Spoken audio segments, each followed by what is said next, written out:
Nah, Angkatan Laut banyak sekali korban.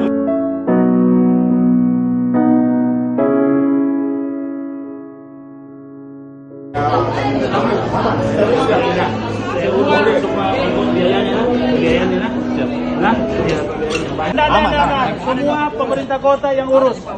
Ya, semua pemerintah kota yang urus. Sabar lagi. Kita sekarang ini bagaimana bantuan kesehatan turut memperkuat rumah sakit Angkatan Laut ini karena banyak trauma kepala perlu dijahit apa semua. Yang kedua, semua pembiayaan pemerintah yang tanggung, yang tangani. Terus yang ketiga, insya Allah kita minta penanganan yang paling baik untuk masyarakat jemaah masjid.